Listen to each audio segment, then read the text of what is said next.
ಶ್ರೀನಗರದ ನೌಗಾಂ ಪೊಲೀಸ್ ಠಾಣೆಯ ಬಳಿ ನವೆಂಬರ್ 14ರ ರಾತ್ರಿ ಸಂಭವಿಸಿದ ಭೀಕರ ಸ್ಫೋಟವು ಕಾಶ್ಮೀರದಲ್ಲಿ ದೊಡ್ಡ ಭಯ ಮತ್ತು ಗೊಂದಲವನ್ನು ಉಂಟು ಮಾಡಿತು.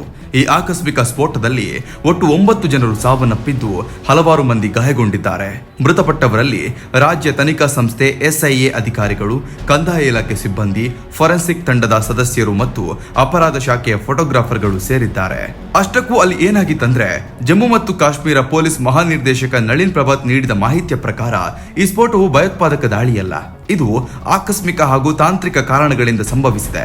ಕೆಲವು ದಿನಗಳ ಹಿಂದೆ ಹರಿಯಾಣ ಫರೀದಾಬಾದ್ನಲ್ಲಿ ನಡೆದ ಅಂತಾರಾಜ್ಯ ಭಯೋತ್ಪಾದನಾ ಘಟಕ ದಾಳಿಯಿಂದ ತನಿಖೆ ಸಂದರ್ಭದಲ್ಲಿ ಪೊಲೀಸರು ದೊಡ್ಡ ಮಟ್ಟದ ಸ್ಫೋಟಕ ವಸ್ತುಗಳನ್ನ, ರಾಸಾಯನಿಕಗಳನ್ನ ಮತ್ತು ರಾಳವನ್ನ ವಶಪಡಿಸಿದ್ರು. ಇವುಗಳನ್ನ ನೌಗಾಂ ಪೊಲೀಸ್ ಠಾಣೆಯ ಹಿಂಭಾಗದಲ್ಲಿ ತೆರೆದಿಟ್ಟಿದ್ದ ಪ್ರದೇಶದಲ್ಲಿ ಸುರಕ್ಷಿತವಾಗಿ ಸಂಗ್ರಹಿಸಲಾಗಿತ್ತು. ಈ ವಸ್ತುಗಳನ್ನ ಪರಿಶೀಲಿಸಿ ಮಾದರಿಯನ್ನ ಫೋರೆನ್ಸಿಕ್ ಸೈನ್ಸ್ ಲ್ಯಾಬೊರೇಟರಿಗೆ ಕಳುಹಿಸಬೇಕಿತ್ತು.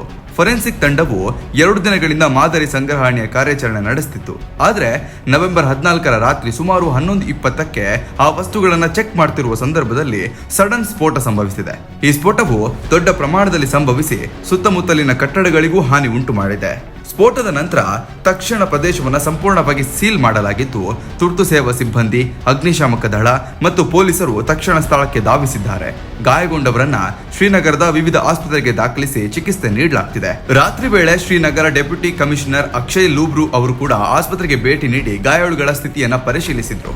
ಸ್ಫೋಟದ ಪರಿಣಾಮವಾಗಿ ಜನರಲ್ಲಿ ಭಯದ ವಾತಾವರಣ ನಿರ್ಮಾಣವಾಗಿದ್ದು, ಹಲವಾರು ಕುಟುಂಬಗಳು ತಮ್ಮ ಬಂಧು ಬಳಗದವರ ಸುರಕ್ಷತೆಯ ಬಗ್ಗೆ ಆತಂಕವನ್ನು ವ್ಯಕ್ತಪಡಿಸಿದ್ರು. ಕೆಲವರು ಪೊಲೀಸ್ ತಡೆಗಟ್ಟನ್ನ ಮೀರಿ ಒಳಗೆ ಪ್ರವೇಶಿಸಲು ಯತ್ನಿಸಿದ್ರು.